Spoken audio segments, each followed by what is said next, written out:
Olá, estamos entrando ao vivo.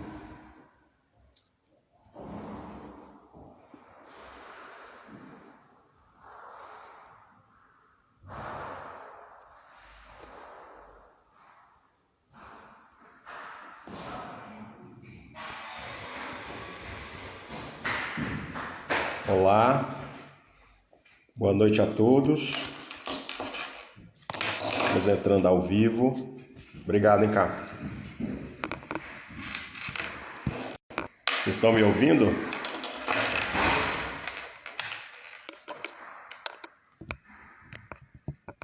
Quem estiver me ouvindo aí, manda uma mensagem, ok?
Só chiando. E agora, tá me ouvindo? Ô, Matheus! Ô, Sami, em outra língua. Tudo bem? Tô bem, e você? Graças a Tá, Deus. tá me ouvindo? Oi? Você tá me ouvindo? Tô ouvindo bem. Tá ouvindo bem? Tô te ouvindo bem também. Então vai ficar assim, eu não vou usar esse fone que eu tenho aqui. Maravilha. Boa noite, Sami. Boa noite. Bom, primeiro quero agradecer a sua disponibilidade para estar com a gente, muito bom. E quero começar, como é que tá aí a família? Pois estamos aqui, né? Era pra gente estar do outro lado do mundo e por causa dessa pandemia a gente tá preso aqui no Brasil, mas a gente continua tentando fazer a vontade de Deus, buscando a direção dele, com saudades da nossa casa ali, né? Mas o Senhor sabe de todas as coisas, Ele sabe por que a gente está aqui nesse momento, né? Bom, eu quero orar para a gente começar essa live, aproveitar ao máximo sua presença conosco, trabalhando, conversando sobre esse tema tão importante que nós escolhemos para essa noite. Agradecer a presença dos irmãos que estão aí acompanhando, dos visitantes, que seja um tempo muito edificante para o nosso coração, mesmo que de forma virtual sejamos edificados. Então, eu quero começar orando pela sua vida, pela sua família, pelos presentes aqui, os irmãos presentes, as irmãs, e aí a gente já começa. Maravilha? Amém. Senhor nosso Deus, nosso Pai, nós te agradecemos por esse dia tão precioso que o Senhor nos presenteou, nos acordando, nos fazendo estar vivos. Somos gratos ao Senhor pelo benefício da vida. Agradecemos ao Senhor porque o Senhor tem nos sustentado até aqui, tem nos abençoado de forma maravilhosa. O Senhor nos alcançou com o teu amor, com a tua graça, com a tua bondade. E hoje estamos aqui, Pai. Reconhecemos que somos tão pequenos, limitados. Muitas vezes o nosso coração se torna ingrato de perceber as maravilhas que o Senhor tem feito na nossa vida. Mas nós queremos, no nome de Jesus, pedir ao Senhor que continue nos abençoando, sustentando, derramando misericórdia sobre as nossas vidas e de uma forma específica nos abençoe nesse tempo aqui, Quero orar pela vida do Samir, do missionário Samir, da sua família, que o Senhor continue abençoando. Tudo que nós formos conversar aqui, seja para a edificação da tua igreja, seja para a glória do teu santo e precioso nome. É no nome de Jesus, o Cristo de Nazaré, que nós oramos. Amém. Amém. Com você, Samir. Amém. Então vamos começar. Quero saudar a todos com a paz do Senhor. Uma alegria estar aí. Obrigado pelo convite. Uma pena não poder estar ao vivo com vocês, né? Gostaria muito de poder estar ao vivo para a gente conversar melhor. Mas, de novo, né? O Senhor acrescentou essas dores ao mundo aí. É uma situação que o mundo tinha que passar nesse momento, aparentemente. Nada foge ao controle de Deus, né? Não foi um acidente, não foi plano de alguém. Está tudo nas mãos de Deus, tudo isso que está acontecendo. E Ele tem os planos dele, né?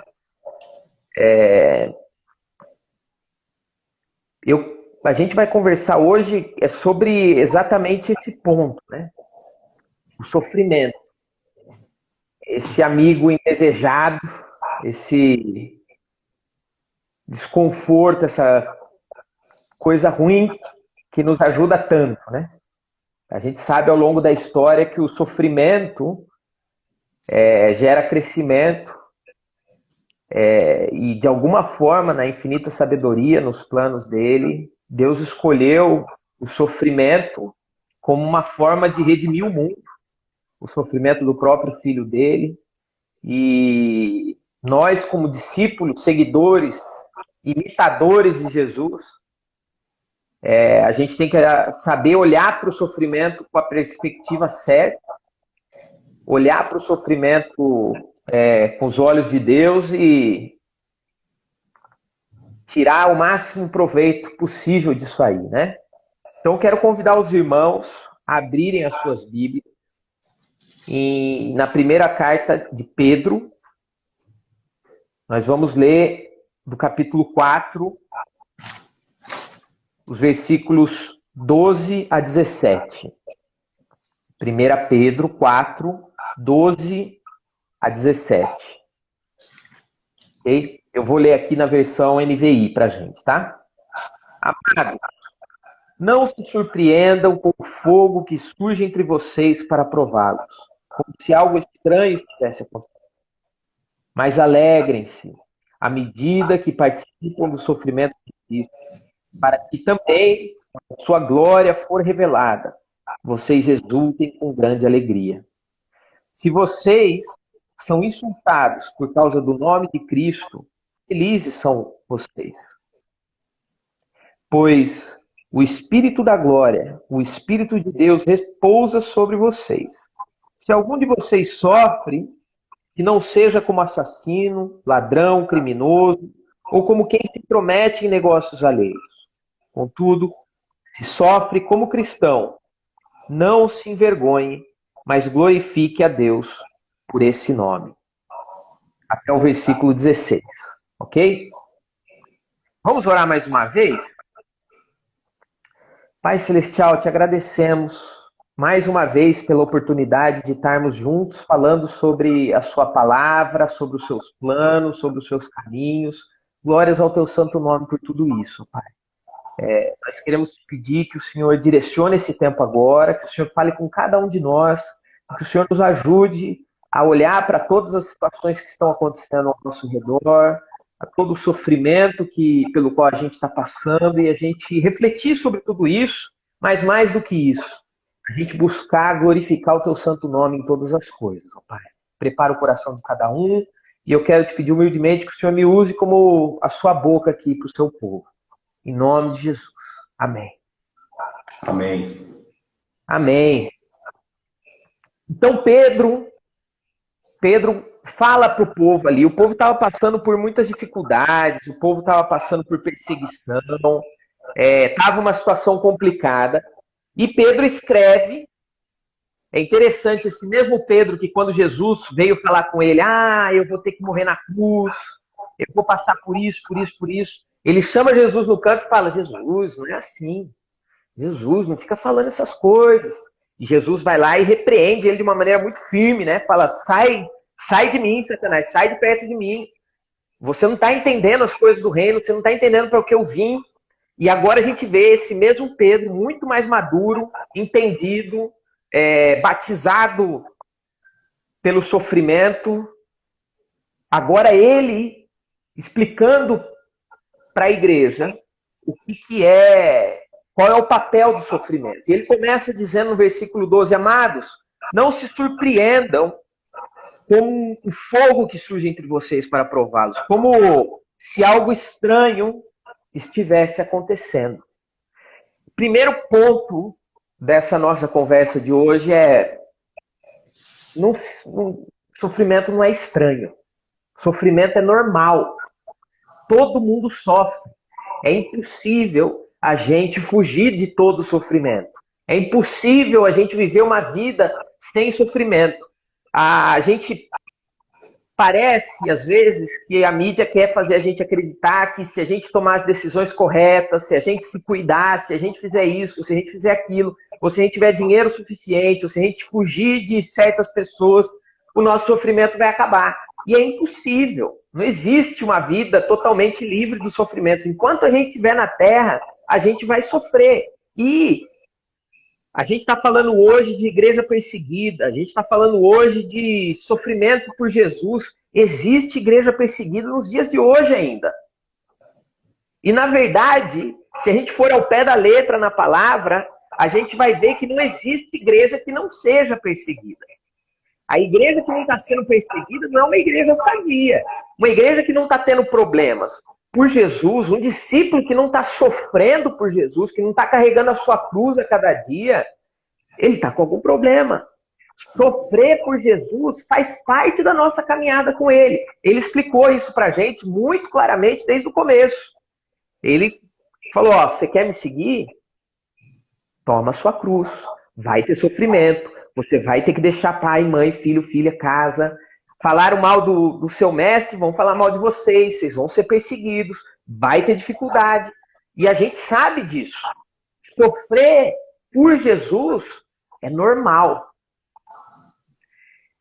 Eu lembro um amigo meu, ele trabalhava num país muito fechado, um país muçulmano, e ele começou a discipular um pequeno grupo ali de irmãos muçulmanos, ou irmãos ex-muçulmanos, né? Irmãos que se converteram, mas que são de um background, de origem muçulmana. E ele estava pregando ali e discipulando esse povo. E a história desse povo é uma história muito complicada. Eles são uma minoria étnica dentro de um país. O país inteiro é muçulmano, mas tem diferentes povos nesse país. E esse povo dele era muito oprimido. A maioria do país, o povo majoritário do país, já tentou genocídio, já tentou matar esse povo. Era uma situação assim, de ódio tremendo entre as duas etnias ali, entre os dois povos dentro desse país. E ele começou a pregar, a discipular esse grupo, e esse grupo começou a orar, e Deus começou a colocar no coração desse grupo o desejo de orar pela etnia maior, que sempre oprimia eles.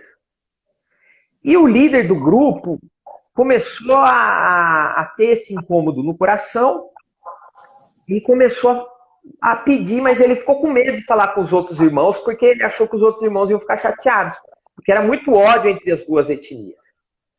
E ele guardou isso no coração dele por um tempo, até que ele tomou coragem e foi falar com os outros irmãos. E os outros irmãos, quando ele compartilhou, os outros irmãos falaram, pois é, eu também estava com isso no coração há algum tempo, eu já tenho orado por eles, e eu acho que Deus está dirigindo a gente a orar por eles mesmo. E aí eles começaram a orar por essa outra etnia. Oraram por cerca de 9 meses, e aí estourou uma guerra no sul do país. Estourou uma guerra no sul do país, e teve uma grande população de refugiados que fugiram do sul do país e vieram exatamente para a cidade onde eles moravam. Em poucos meses, aquela cidade recebeu 400 mil refugiados. E a grande maioria dos refugiados era da etnia majoritária, aquele povo que sempre oprimia, aquele povo que eles estavam orando. E eles entenderam de Deus que era um momento ali de não só orar, mas também de pregar a palavra para eles, de mostrar esse amor, de colocar em prática esse amor. Bom, eles começaram a visitar os campos de refugiados, começaram a distribuir cobertor, cesta básica, e sempre falando de Jesus para as pessoas ali, apesar das dificuldades, com muito cuidado, com muita sabedoria, mas falando de Jesus ali nas situações, até que eles chegaram numa tenda, e a senhora da casa virou para eles e falou assim, eu acho que eu tive uma visão de Deus. Ele escreveu uma coisa aqui na parede da minha tenda, mas eu não entendi direito o que ele escreveu. Eu queria que vocês me explicassem, de repente vocês sabem.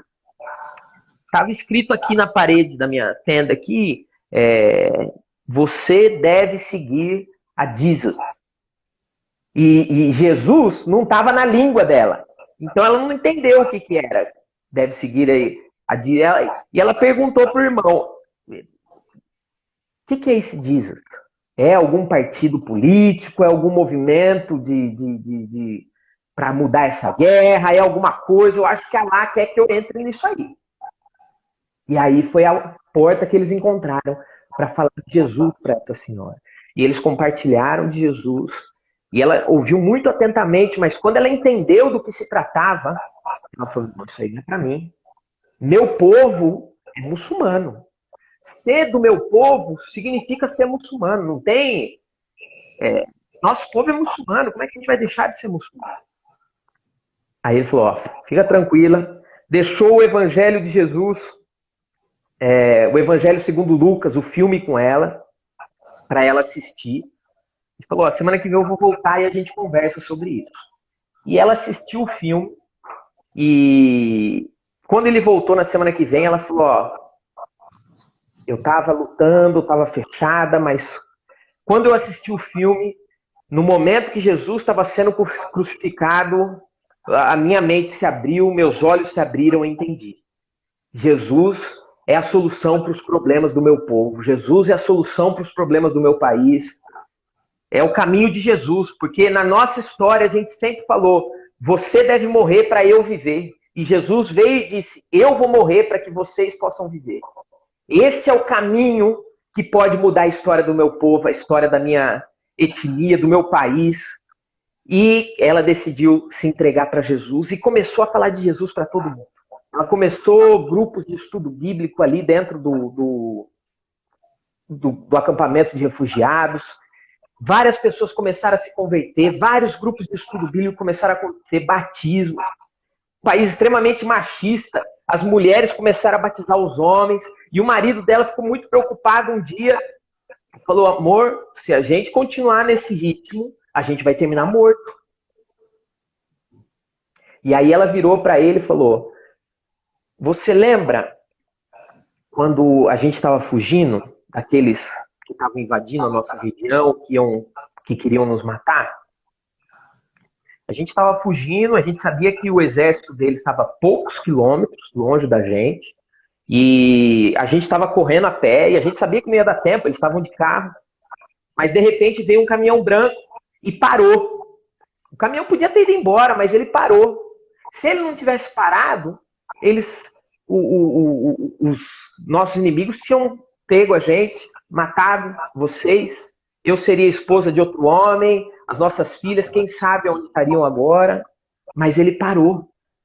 E hoje nós temos esse caminhão branco, nós estamos dirigindo esse caminhão branco. A gente tem a salvação para o nosso povo. Se a gente não parar, se a gente não compartilhar com eles, eles vão perecer. A gente tem que fazer a nossa parte. Então, na cabeça dessa irmã, sofrer por Jesus, correr riscos por Jesus, passar por dificuldades por amor a Jesus, era algo normal. ela já nasceu com isso, ela já nasceu de novo com essa mentalidade, com esse coração, com essa visão. E isso fez com que o evangelho se espalhasse de uma maneira grandiosa naquele acampamento de refugiados. E para resumir essa história, em poucos anos, eles já tinham mais de 3.000 batizados nessa região. A última vez que eu falei com o irmão lá, ele me falou, foram 3.500 pessoas que tinham sido batizadas, com muita dificuldade, tiveram muitos mártires, eles pararam de contar, porque por causa de questão de segurança, estava colocando os irmãos em risco. Mas o que aconteceu? Depois, não se juntava todo mundo numa igreja só, né? Eram grupos pequenos que se juntavam ali no acampamento mesmo. A guerra acabou e as pessoas começaram a voltar para suas cidades. E o sul daquele país, que sempre foi conhecido como uma das regiões mais fechadas do mundo, hoje, em todas as maiores cidades, eles têm grupos de estudo bíblico, têm irmãos se reunindo, pessoas que continuam se reunindo, e com essa mesma paixão, com essa mesma visão, entendendo que se a gente quiser seguir a Jesus de verdade, a gente vai sofrer. E sofrer não é a pior coisa do mundo. A pior coisa do mundo é não fazer a vontade de Deus. É isso que nós, como cristãos, precisamos entender. Sofrer é normal. O que não é normal é a gente evitar, deixar de fazer a vontade de Deus por medo de sofrer. Isso é que é sofrimento de verdade. Pedro, ele fala pra gente, ele continua no versículo 13 falando o seguinte. Ele fala, né, no finzinho do 12, não estranhe, como se algo estranho tivesse acontecendo. E aí vem o 13. Mas alegrem-se à medida que participam dos sofrimentos de Cristo, para que também, quando a sua glória for revelada, vocês exultem com grande alegria. Ele fala não só que é normal, mas ele fala que é um privilégio. É um privilégio a gente poder sofrer por Jesus. É um privilégio a gente poder ser feito coparticipantes dos sofrimentos de Cristo. Paulo fala em Colossenses que ele completa na sua carne os sofrimentos de Cristo pela igreja. E é importante a gente ver esse texto com calma, porque a gente pode entender errado. Quando Paulo fala que ele vai completar na sua carne os sofrimentos de Cristo pela igreja, ele não está falando que o sacrifício de Jesus não era suficiente, que o que Jesus fez na cruz não era suficiente, não. O que Jesus fez na cruz é suficiente para a salvação de todo mundo. Como que a gente pode completar esse sofrimento? A gente pode completar esse sofrimento carregando a nossa cruz e fazendo essa mensagem do evangelho chegar até as pessoas. A gente sabe que se a gente vai falar de Jesus para as pessoas, se a gente vai manifestar o evangelho, são riscos que a gente está tomando. A gente toma riscos ao falar de Jesus para as pessoas, ao manifestar, ao confrontar o pecado muitas vezes, ou até falar de Jesus de maneira amigável, de maneira bem tranquila, mas são os riscos que a gente toma por Jesus. E a partir do momento que a gente sai da nossa zona de conforto, a partir do momento que a gente é intencional no nosso tempo, um tempo livre, a gente, ao invés de gastar com Netflix, a gente sai para falar de Jesus para alguém. No momento da quarentena, a gente liga para falar de Jesus para alguém, não precisa sair.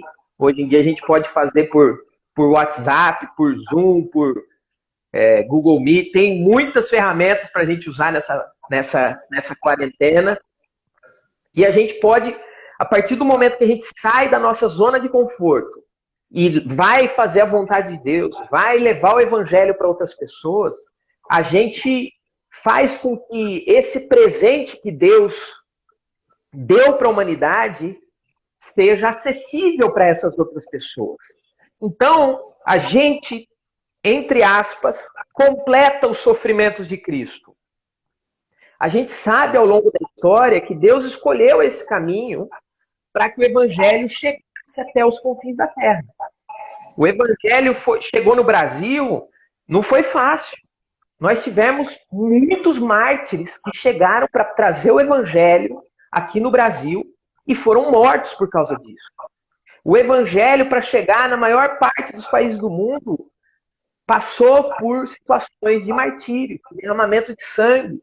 E nas regiões que não teve martírio, teve muita lágrima derramada, teve muito suor derramado. E a gente sabe que a gente tem o privilégio de poder fazer parte da história de Deus, da história de salvação do Senhor para as nações, através do nosso sacrifício diário.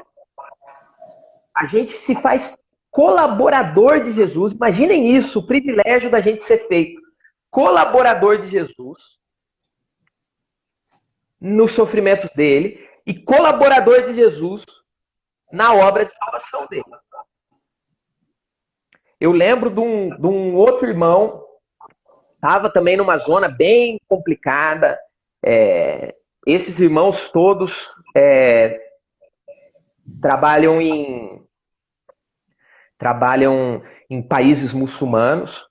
E esse irmão, ele estava numa região, e aí veio um exército, invadiu, guerra, muito parecido com o contexto que a gente estava falando da primeira história.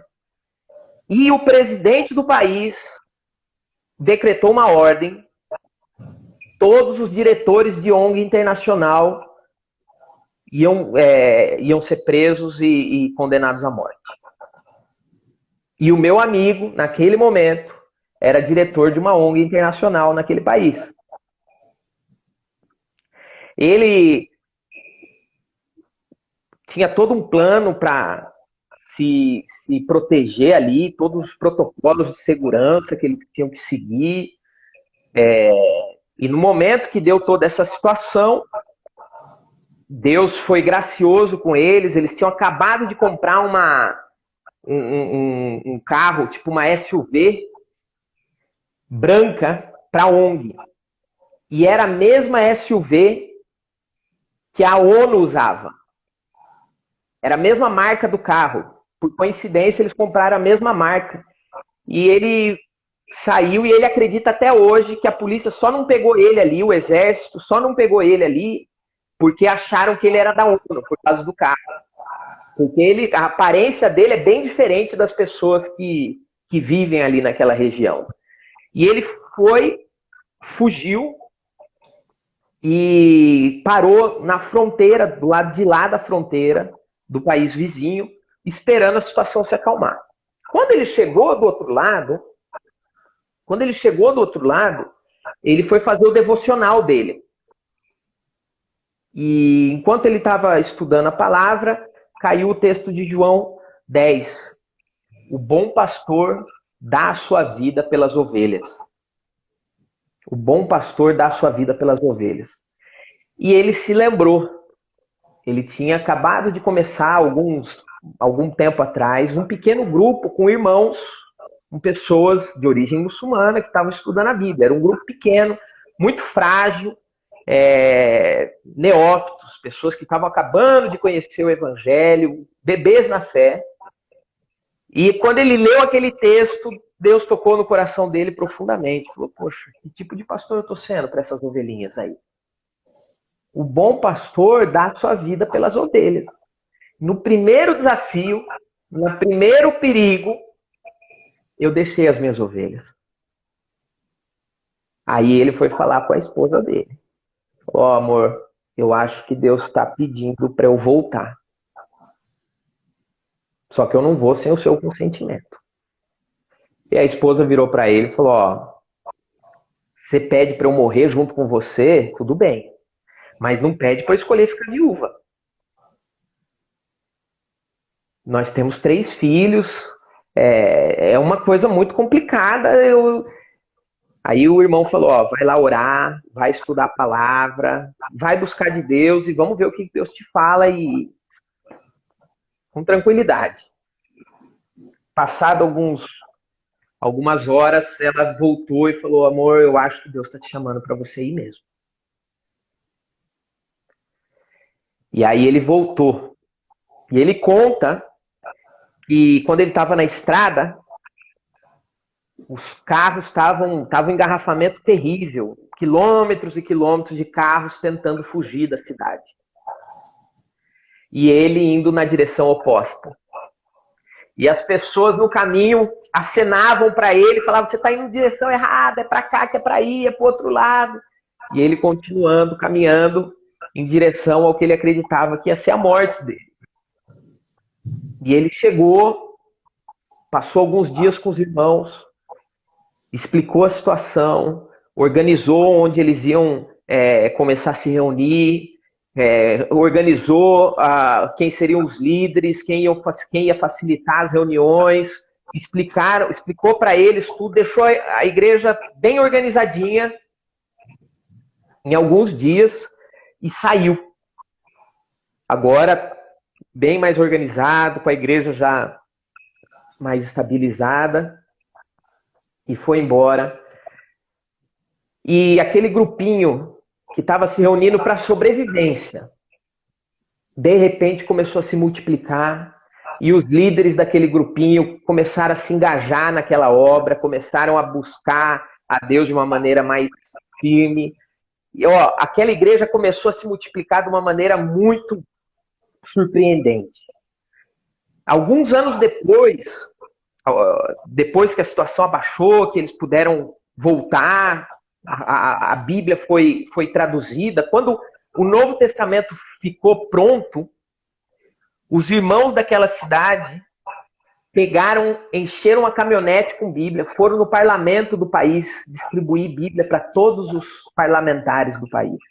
Eles foram nas vilas mais complicadas, mais fechadas, mais tradicionais, fundamentalistas, para falar de Jesus nesses lugares.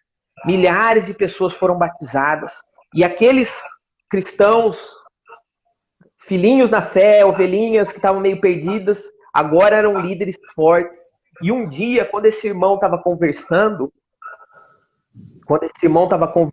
com o principal líder da igreja e perguntando como é que foi o seu processo de conversão, o irmão virou para ele e falou assim, a gente estava estudando, a gente estava entendendo, mas parece que não caía a ficha. Mas naquele dia, quando eu vi, no meio da guerra, você voltando, quando eu vi você entrando pela porta da minha casa, eu entendi Jesus. Aquele amor era verdadeiro. Aquilo é o papel. Toda aquela história, toda aquela filosofia se tornou verdade para mim ali naquele momento. E eu entendi que eu queria seguir a Jesus de verdade. E eu entendi o que significava seguir a Jesus de verdade. Quão bom, quão grande é o privilégio da gente poder ser feito participante do sofrimento de Cristo. Se a gente sofreu, Cristo sofreu ainda mais. Quando a gente olha para o nosso sofrimento, a gente não tem que olhar para o nosso sofrimento e simplesmente sentir pena de nós, ficar reclamando da vida, achando que está tudo ruim. Olha para Jesus, olha para a cruz.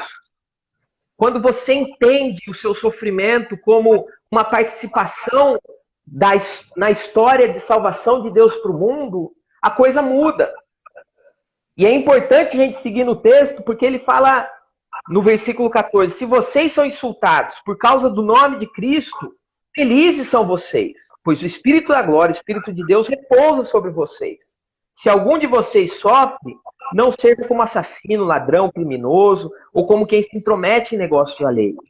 Contudo, se sofre como cristão, não se envergonhe, mas glorifique a Deus por meio desse nome. Eu não estou falando de qualquer sofrimento. A gente sofre, às vezes, porque a gente tomou decisões erradas na nossa vida. A gente sofre porque a gente é turrão. A gente sofre porque a gente briga com a nossa esposa e aí fica aquela situação ruim e a gente sofre. A gente sofre porque... Por tantas coisas a gente pode sofrer nessa vida. A gente sofre por preguiçoso. A gente sofre porque se afasta de Deus. A gente sofre porque toma as decisões equivocadas. A gente sofre porque sai sem máscara na rua, pega coronavírus. A gente sofre porque torce pro Corinthians. Tem muitos sofrimentos. Não é desses sofrimentos que eu estou falando. Eu estou falando do sofrimento que a gente sofre por fazer aquilo que Jesus mandou a gente fazer. É um tipo de sofrimento especial. Esse é o sofrimento que vale a pena. Esse é o sofrimento que a gente tem que correr atrás. Existem sofrimentos, é como a graça comum. Existem coisas que Deus dá para os seres humanos e dá para todos. A chuva chove sobre os justos e sobre os injustos. O sol brilha para os justos e para os injustos. O coronavírus está aí para todo mundo. Tem sofrimentos que fazem parte. Só que a gente sabe que para a gente o sofrimento não é para derrubar. Para a gente o sofrimento é para crescimento. O sofrimento nos ensina. Se a gente vai para Jesus, se a gente vai para Deus, o sofrimento gera crescimento, gera experiência, gera um espírito aprovado. Temos que usar todos os sofrimentos para o bem. O sofrimento é ruim, a gente não corre atrás do sofrimento. Mas a gente também não sofre, a gente também não foge do sofrimento quando ele é necessário para a glória de Deus. Um dos nossos colegas, eu nem me apresentei, na verdade, no começo, mas eu trabalho na Ásia há mais de 10 anos e a gente trabalha com povos muçulmanos lá. E um dos trabalhos que a gente faz é treinando irmãos locais. Então a gente treina os irmãos ali da cidade para que eles possam pregar para outras pessoas. Eles possam plantar igreja entre os irmãos locais ali, né? E tem um casal muito especial que trabalha com a gente lá, e o chamado deles foi muito legal também. A esposa começou a ler um livro sobre pessoas que tinham morrido para levar o evangelho para o país dela. E ela foi lendo a história desses irmãos europeus, ingleses, americanos, que tinham sido mártires para levar o evangelho lá para aquele país. E ela estava muito tocada. E ela sentiu no coração dela Deus falando: seu país tem sido abençoado demais. Chegou o momento do seu país virar bênção. Chegou o momento da bênção que você recebeu, que o seu país recebeu, que os irmãos aí receberam, agora se tornar em bênção para os outros países. E ela começou a orar por isso. E ela começou a sentir no coração dela como que se o evangelho tivesse saído de Jerusalém, tivesse dado a volta ao mundo, tivesse ido para a Europa, para a América, agora estava chegando na Ásia, e da Ásia ia voltar para Jerusalém. E ia usar os irmãos da Ásia para levar o evangelho para essa região ali, de volta para Jerusalém, que é a região dos muçulmanos. É uma região muito... uma grande maioria de muçulmanos. E ela estava naquela luta. Eu vou ou não vou trabalhar com os muçulmanos? E aí, ela estava orando um dia no culto. Ela tinha um bebezinho. Os cultos lá na nossa região, eles são nas casas. É um apartamento, o culto é na sala, e os quartos são a sala das crianças, né? E ela estava no berçário, que ela estava com o bebezinho no colo, e ela não conseguia ouvir o que o pastor estava pregando. Ela estava com o bebê aqui, orando e falando. Ela lembrou da história de uma mulher que pegou um navio, saiu da Europa e estava indo para o nosso país, e o filho dela morreu no caminho. E ela falou: Senhor, eu não tenho amor pelos muçulmanos a tal ponto de dar o meu filho por eles. E aí Deus falou no coração dela: tá certo. Não é o seu amor, é o meu amor por eles. Essas pessoas também não tinham amor por vocês.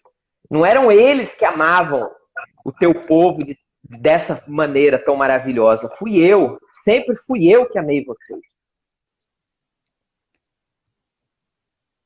E aí ela ficou naquele impasse. Vou ou não vou? Será que eu tomo essa decisão? Eu falo: Senhor, eis-me aqui, eu vou para os muçulmanos ou não? E aí ela ouviu uma frase do pastor. O pastor falou: em verdade,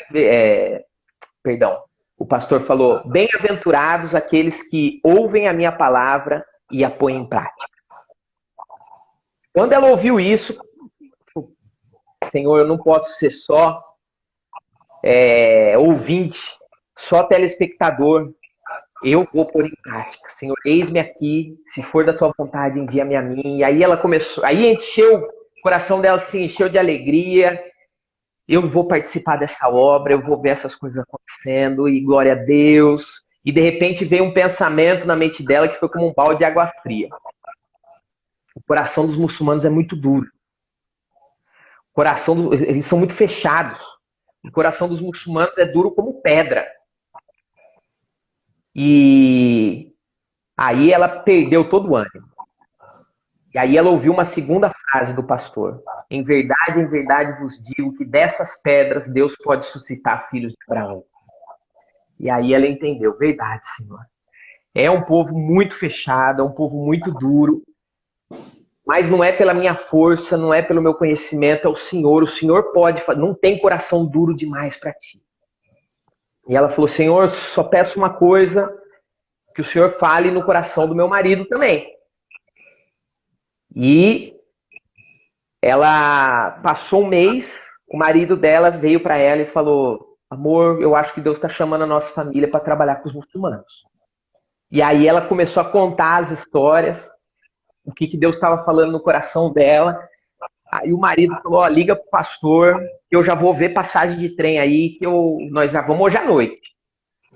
E aí ligou pro pastor, o pastor falou, calma, não é assim, vamos com calma. E aí o pastor também não sabia o que fazer, foi ligando para outros obreiros. Eles passaram algum tempo em preparo, 3 meses para serem enviados. E foi muito bom para eles entenderem que esse trabalho que eles iam fazer entre os muçulmanos, não era eles somente que iam fazer. Eram eles, mas com a igreja por trás. O trabalho transcultural, o trabalho longe, ele é feito por todos. Não só pelos que vão, pelos que ficam também. E ele chegou no campo e vieram, depois de algum tempo, para o nosso centro de treinamento lá, que a gente tem no meio dos muçulmanos. E o nosso centro de treinamento é muito prático. Eu estou vendo que até tem alguns alunos nossos que estão entrando aqui de alguns treinamentos nossos. E eles já estão vendo que tem muita tarefa prática. A tarefa da semana é contar a história de Jesus, a história da Bíblia para o muçulmano. Lá na nossa região, que é bastante cheia de muçulmanos, contar a história de um muçulmano para a história da mulher samaritana para o muçulmano, orar por um muçulmano em nome de Jesus.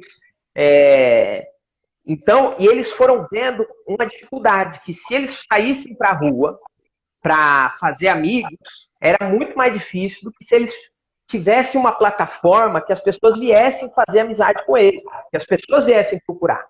Então, eles saíram olhar as necessidades da comunidade. E eles viram que em toda a comunidade, onde eles iam morar, não tinha nenhuma instituição de ensino. Não tinha escola, creche, jardim de infância, não tinha nada. Então eles falaram, vamos mudar nessa região, vamos escolher uma casa, e lá no meu país todo mundo mora em apartamento. É só apartamento. Quem mora em casa ou é muito, muito rico, ou é muito, muito pobre. Ou seja, são as comunidades que moram em casas ou aqueles bairros muito chiques que ficam fora da cidade. E eles foram para uma dessas comunidades, onde 95% da população é muçulmana, e encontraram uma casinha caindo aos pedaços. Mas estava caindo aos pedaços mesmo. Não tinha nem aquecedor. Na nossa região lá, a gente já chegou a pegar 25 graus abaixo de zero. Nossa. Não tinha aquecedor nessa casa. Você encostava na parede, caía o reboco da parede. Tava caindo aos pedaços. Eu falei, vocês têm certeza, eu não vou deixar a minha fraqueza ser pedra de tropeço para vocês, né? E eles foram. Começaram o jardim lá, poucas crianças apareceram no começo. Tipo, 2, 3. E aí o que aconteceu? Uma das crianças teve febre um dia à noite. E aí, no meio da noite, ao invés de chamar pela mãe, chamou pela professora. E aí a mãe ficou maravilhada. Veio, falar com a professora, falou, ó, minha filha está recebendo amor de verdade aqui nessa escola. Porque no momento mais difícil, ao invés de chamar pela mãe, chamou pela professora.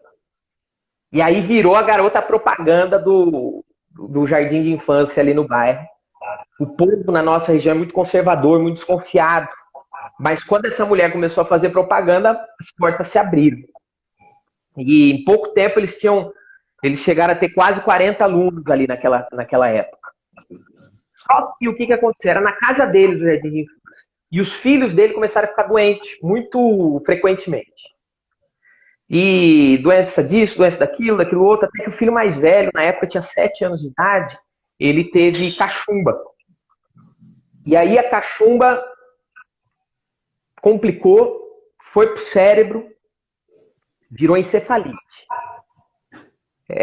Pode ter um monte de sequelas, um monte de problema, um monte de complicação isso aí, né? E eles estavam lá no hospital, cuidando do moleque, e aí um dia ele me liga e fala, olha, a gente vai mudar de casa, a gente pensou melhor, a gente vai continuar com a escola, mas a gente não quer que os nossos filhos tenham contato com essas crianças, porque a gente tem na segurança dos nossos filhos, então, vamos conversar direito. E eu fui falando com eles sobre os princípios que a gente acredita e tal, e no final das conversas, de várias conversas que a gente teve, né?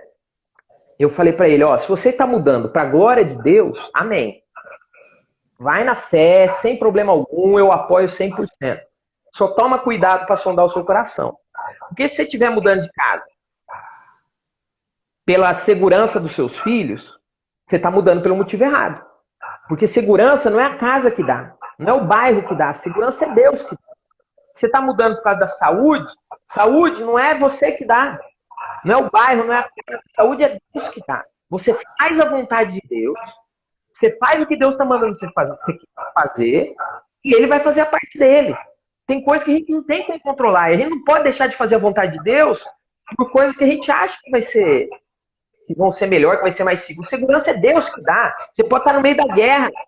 Se é ali a vontade de Deus para você, você está no lugar mais seguro do mundo. E a gente falando um pouquinho sobre essa questão do ministério de Jesus. Jesus veio para a terra e virou homem.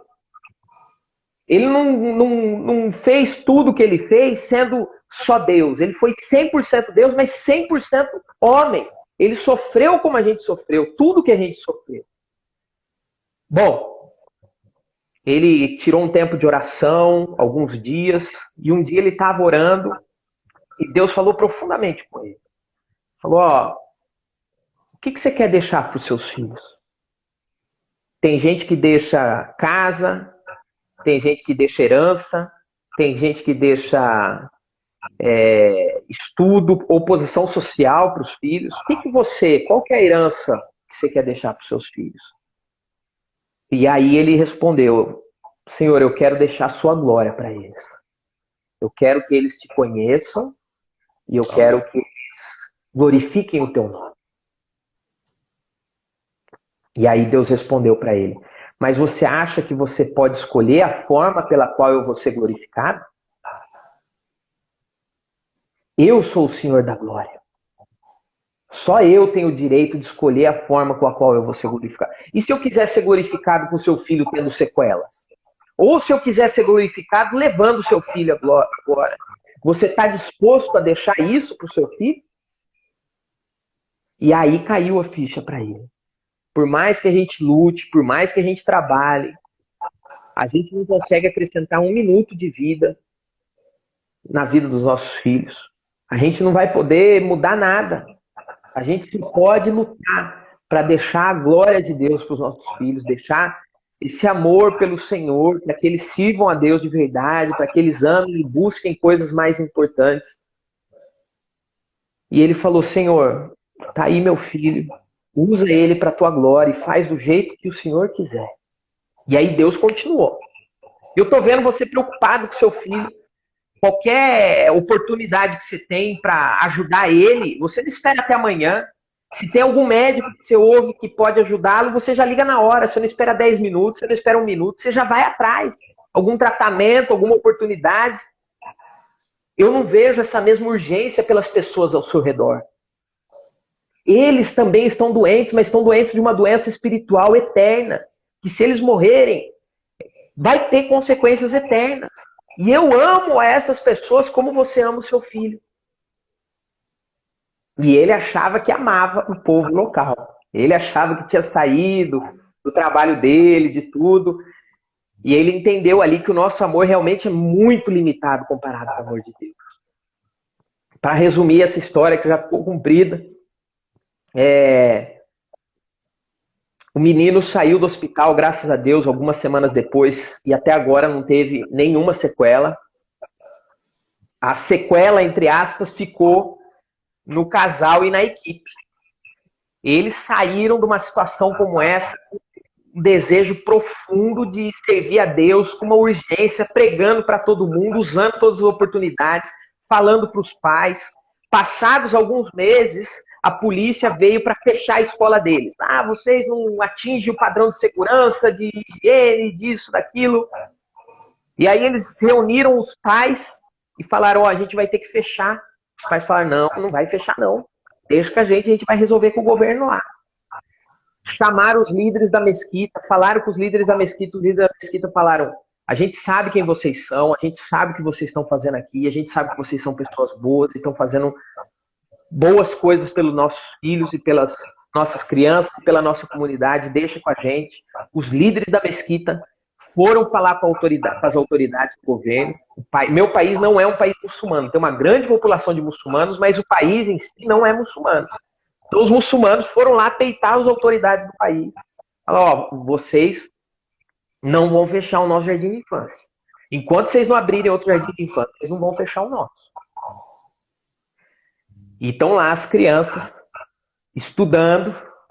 Graças a Deus, a questão do coronavírus já está acabando também.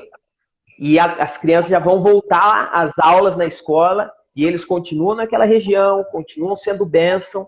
E agora, entre aspas, com a aprovação da mesquita, com a bênção da própria liderança. Tudo isso porque ele escolheu abraçar a vida cristã, que significa que a gente vai ter que carregar a nossa cruz, abraçar o sofrimento para a glória de Deus. Então, eu quero falar para todos os irmãos que estão aí ouvindo a gente, sofrer é normal, a gente não tem como fugir do sofrimento, mas tem alguns sofrimentos que a gente pode evitar. Então, eu quero convidar você a pensar sobre os sofrimentos pelos quais você está passando. E analisa com o coração aberto, com mente aberta. Você está sofrendo por decisões erradas que você tomou?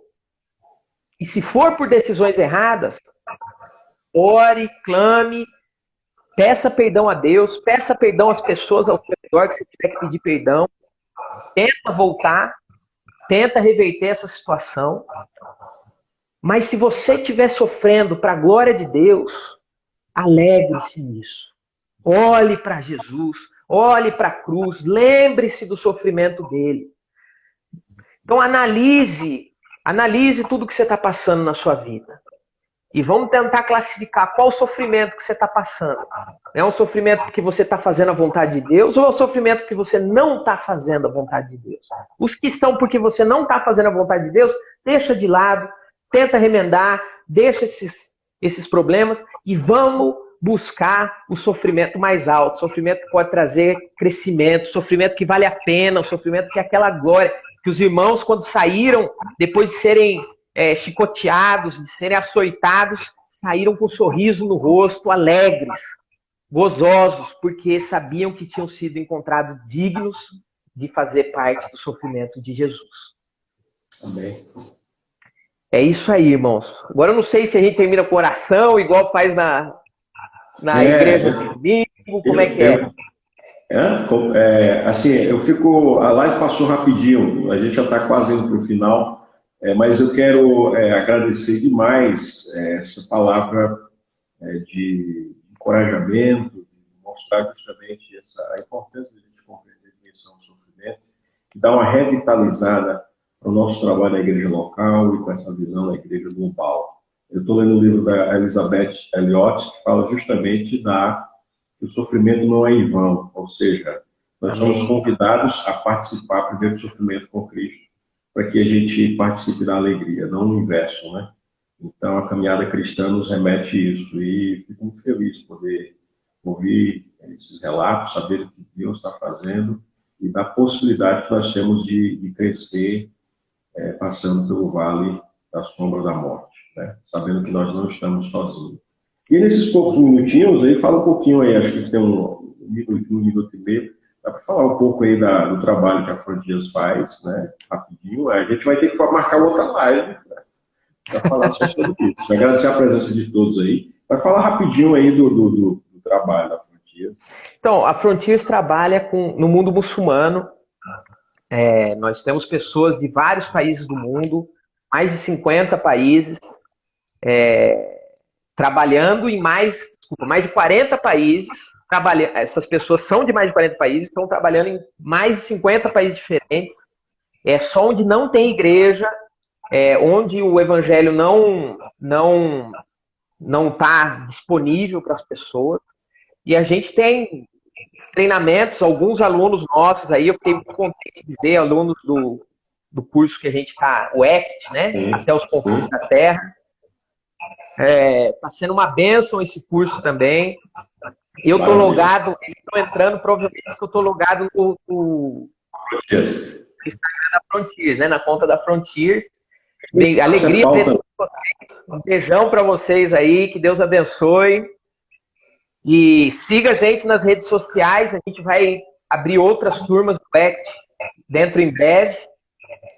E é esse o desejo, que a gente tenha mais intercessores, mais mobilizadores, voluntários, todos podem fazer parte desse trabalho. Você está indo ou ficando e orando e falando das necessidades de outras pessoas. E é isso aí. Maravilha. Agradecer a presença de todos. Tem os irmãos da igreja de Jardim Tranquilidade, que é uma igreja muito missionária, um coração missionário. Acho que foi muito oportuna essa palavra, né? E encorajando os irmãos a continuar com essa visão, a igreja atuando aqui no seu local, mas também com essa visão da expansão do reino de Deus, né? Tem alguns Pastor, só uma palavrinha. Eu vou mandar o número do WhatsApp. Se os irmãos quiserem receber as notícias da minha equipe lá, manda uma mensagem nesse número, salva esse número no WhatsApp, e aí manda uma mensaginha falando, eu quero receber os pedidos de oração. Maravilha. Eu vou mandar para você, e aí você manda no grupo da igreja, e os irmãos podem ir cedendo com a gente aí. E a gente grava essa live, sobe para o YouTube, depois eu disponibilizo o pessoal da igreja e do curso aí também. E você pode rever, pode ser abençoado novamente com essa palavra. Tá? Vamos orar. Quero orar com você. Tem algum motivo de oração, Samir? A nossa oração principal é por essa questão do coronavírus, né? Para nós, pessoalmente, como família, que Deus leve a gente de volta logo. Amém. O nosso país está fechado e a gente quer voltar. Mas os irmãos lá estão tendo muita dificuldade com doença, enfermidade. A polícia veio falar com os irmãos essa semana passada de novo. Então, pedir por proteção para os irmãos que estão lá agora. Tá bom, então vamos orar. Senhor nosso Deus, nosso Pai, nós te agradecemos por esse tempo tão precioso aqui, junto com esses irmãos. Foi muito edificante para o nosso coração, rever na tua palavra o quanto nós somos convidados a compreender o sofrimento de uma forma diferente. Que teu nome seja glorificado, que teu nome seja exaltado, que possamos gastar toda a nossa energia, toda a nossa vida em prol do teu reino aqui na terra. Abençoa a vida do Samir, da sua família, o seu ministério, o seu trabalho, que o Senhor abençoe ricamente ele nesse momento de decisão de voltar para a sua cidade, para continuar suas atividades lá. Abençoa o povo que está lá do seu país, que precisam muito do teu amor, da tua graça, da tua misericórdia, da restauração. que o poder de Jesus continue abençoando e sustentando a vida desse povo. É no nome de Jesus que nós oramos.